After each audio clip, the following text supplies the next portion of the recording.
Je tiens surtout à ce que Bernard soit avec nous. Je ne sais pas s'il l'est.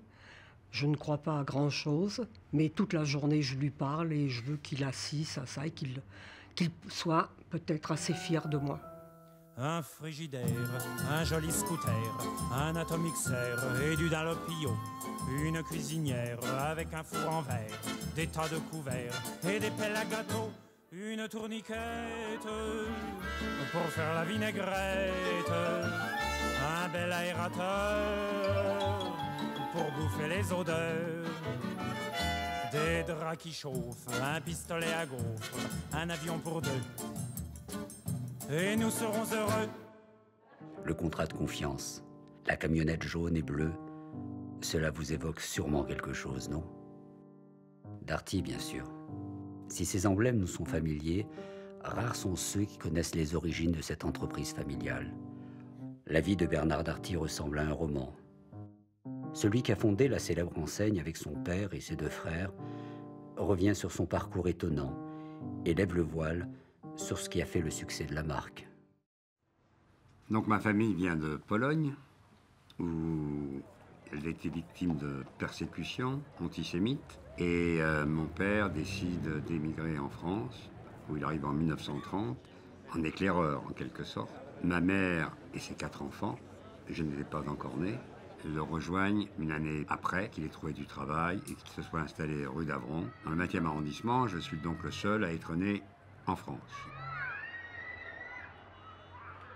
À un moment, il avait songé à m'appeler Benjamin, et mes deux frères, qui avaient 12 et 14 ans, ont pensé que c'était pas assez français, donc ils ont préféré Bernard.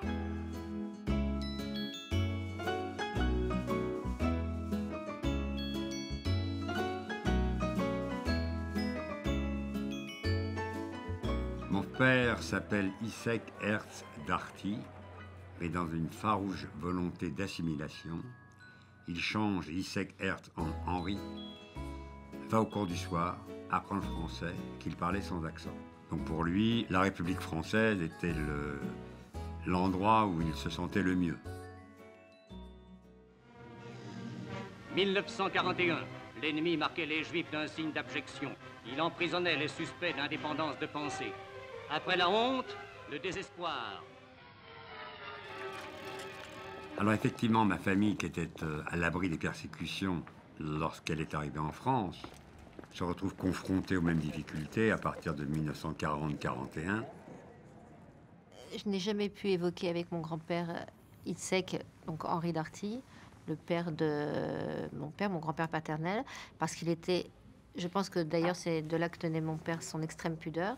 Il était très très très discret, très pudique, et je crois n'avoir jamais une seule fois abordé ce sujet avec lui. Nous sommes en 1942, le 16 juillet, il y a la rafle du Vélodrome d'hiver, la rafle du Veldiv, comme on dit, qui est déclenchée, et la police française débarque dans tous les foyers juifs de la région parisienne. Et je me souviens très bien, j'avais 7 ans, 7 mois et 7 jours, lorsque, à 6 heures du matin, la police arrive et dit « Préparez une valise chacun, nous repassons dans 1 heure ». Est-ce que c'était parce qu'ils étaient débordés ou pour nous donner une chance de nous échapper? Je vais prendre la deuxième hypothèse. Quelque temps plus tard, ma mère et mon frère Marcel passent sur le trottoir face à l'immeuble où nous habitions. La police était revenue. La concierge la désigne aux policiers. La voilà. Ils se mettent tous les deux à courir. Mon frère avait 22 ans, il s'échappe très rapidement. Ma mère est arrêtée et elle est morte, même peut-être avant d'arriver à Auschwitz.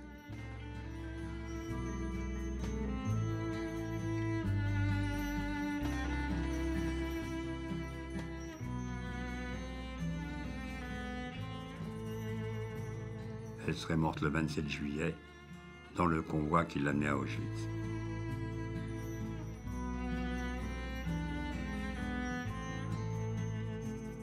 Papa ne parlait pas tellement de la rafle du Veldiv et il évitait, mais on sentait que c'était présent. Jusqu'en 1944, je suis resté en pension, caché, entre guillemets, à Savigny-sur-Orge, quand pour la première fois, vers le 17 ou 18 août, c'était un peu avant Paris, je vois passer des camions américains et les soldats nous tendaient des chewing-gums, voilà. En 1944, j'avais donc 10 ans.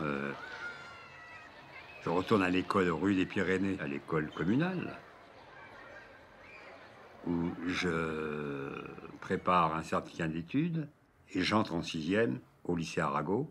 Je passe un diplôme supplémentaire de coupeur, puisque je sais couper. Je savais couper un costume à partir de mesures prises au centimètre, sans patron. Mon père et mes 2 frères, qui ont l'intention de se mettre à leur compte, réunissent 300 000 anciens francs, c'est-à-dire 3 000 francs nouveaux ou 500 € à peu près, pour créer une société à responsabilité qui s'appelle Établissement Darty et Fils. Et Établissement Darty et Fils, c'est toujours le nom juridique de Darty aujourd'hui. La première fois que j'ai rencontré Bernard Darty, ou que j'ai entendu le nom Darty, plus par sa fille d'ailleurs, Florence, je me suis dit c'est Darty comme le magasin. Mon père aurait été surpris que je rencontre un monsieur qui s'appelle Darty et qui est propriétaire du magasin. Parce que lui comme moi, on ne savait pas qu'il y avait... que Darty c'était un monsieur, que c'était une famille. Et d'ailleurs, je dis oui, c'est comme s'il y avait un Jean-Pierre Conforama pour moi. La famille Darty gérait un commerce de couture sur mesure à Montreuil. Il fallait que le client soit satisfait, très satisfait, parce qu'un costume, ça dure longtemps. Il avait une devise, c'était... de faire des vêtements à vos mesures, pas sur mesure, mais à vos mesures, au prix du tout fait. L'atelier familial était la pièce principale du logement que nous habitions. Le logement était 40 mètres carrés. Nous retournions les têtes de machine pour poser une nappe et déjeuner ou dîner. En 1957, en mois d'octobre ou novembre, le voisin, qui avait un magasin de radioélectricité, c'était le nom générique de ce type de magasin dans lequel on vendait des postes de radio, des piles, des lampes, décide de proposer son bail. Mon frère achète le bail. Ils ne pouvaient pas changer d'objet social. Et donc ils ont été obligés, Bernard, après une période d'observation, a dit mais finalement l'électroménager c'est pas très différent de la couture. Un appareil électroménager, il est fait comme un costume, il est fait pour durer. L'idée c'était d'agrandir le magasin de vêtements qui marchait très bien. Nous avions déjà commencé à faire de la publicité, m'étant aperçu que les prospectus que nous distribuions à la sortie du métro terminaient à la poubelle, d'utiliser du papier buvard. Et j'avais fait marquer « bon buvard à conserver ». Il parlait toujours avec humour de son métier, puisque lorsqu'on lui demandait ce qu'il faisait, il ouvrait sa veste, montrait l'intérieur, montrait ses ourlets et les doublures, et ne parlait surtout pas de ni télé, ni la vaisselle, ni quoi que ce soit. La petite boutique de 30 mètres carrés, il vend des fringues, et puis après, il voudrait l'agrandir, mais on lui refuse l'agrandissement. Alors il commence à vendre de l'électroménager et des postes de télévision sur le trottoir. Les débuts de Bernard, alors je ne parle pas de ses débuts de jeune homme, je parle de ses débuts de Darty, en fait, la genèse de ce qui est devenu Darty, le magasin. Il me l'a raconté, mais parce que je pense que je lui ai demandé. C'est ainsi que l'activité Darty en magasin de vêtements s'est adjoint une activité de commerce au détail. C'est là où donc l'aventure commence en quelque sorte par hasard. Et il s'est retrouvé avec des caisses de téléviseurs. Et il dit, bon, bah, on va refourguer ça, on va mettre un prix dessus, et puis ça va partir. Et là, il a vu les gens se mettre devant la vitrine. Et c'est parti comme des petits pains. Donc, nous nous retrouvons un peu contraints et forcés de continuer pour quelque temps l'activité électrodomestique. Moi, je me disais, c'était formidable. Je n'aurais jamais pu imaginer la suite. C'était la personne la plus bienveillante que j'ai jamais connue autour de moi, et pas parce que c'est mon père, parce qu'il était bienveillant à l'égard de tout le monde. Et tout le monde était grand à ses yeux. C'était un exceptionnel visionnaire. C'était un visionnaire, mais qui était aussi très pointu sur les détails. Et ce qui est rare, parce qu'en général, les visionnaires, ils ont une vue globale, future, mais lui, il était visionnaire, mais à la fois dans les détails. En 1957, Établissement Darty et Fils a donc un deuxième magasin, radioélectricité. Je reviens du service militaire et mon frère me dit « Bernard, tu vas t'occuper de ce magasin. Les téléviseurs démarraient. » Je me souviens très bien du moment où Bernard a décidé de tourner le téléviseur vers la rue. Et je crois que Bernard, il a eu ce génie, ce don d'attirer le monde comme ça. Immédiatement, il y a eu un attroupement, les gens était devant la boîte magique. C'était quand même une boîte magique. Ce qui fait que j'ai vendu autant de téléviseurs en 8 jours que le prédécesseur en un an. Mais nous, on faisait la queue devant des magasins qui vendaient des télévisions. On restait le soir pour regarder, on voyait rien. Les écrans étaient gris-blanc. On était là scotchés devant la vitrine. D'abord, le magasin Darty avait ceci d'unique, c'est que c'était pas monomarque, c'était polymarque. Alors qu'auparavant, les magasins étaient le distributeur Philips, Schneider, Frigidaire, etc. Là, tout y était.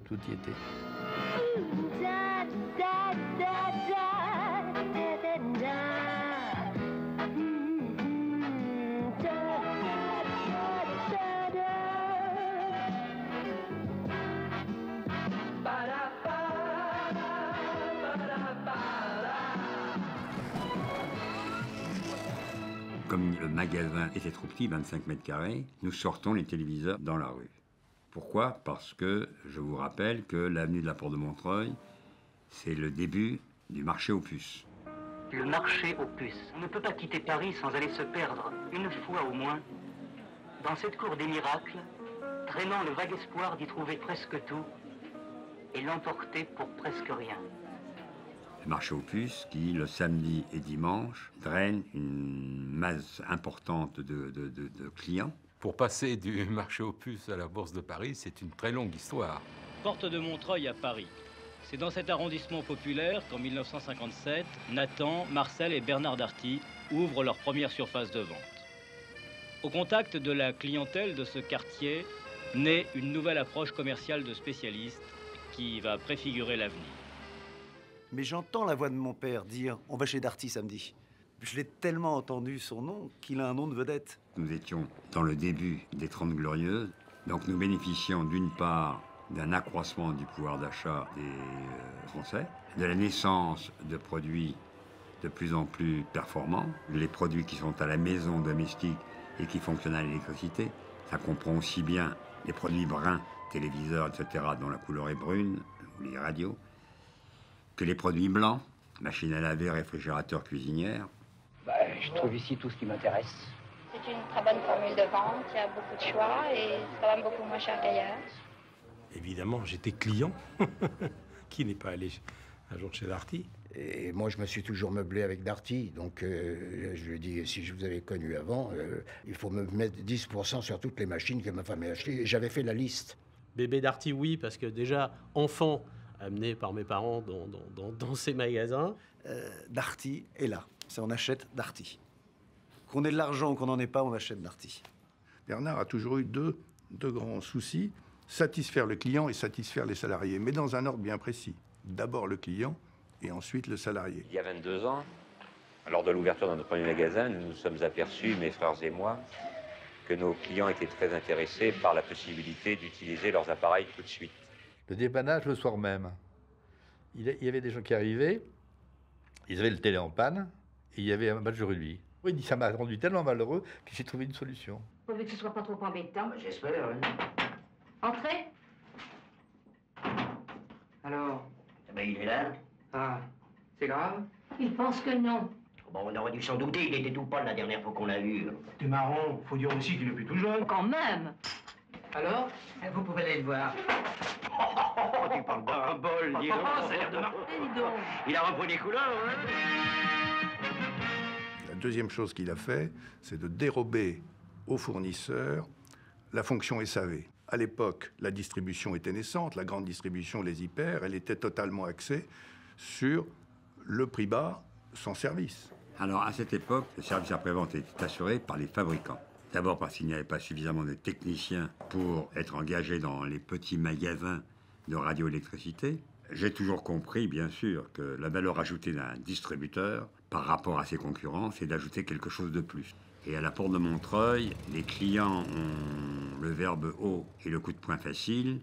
Et comme je ne suis pas très costaud... Il a bien engagé un type, un spécialiste, un touche-à-tout.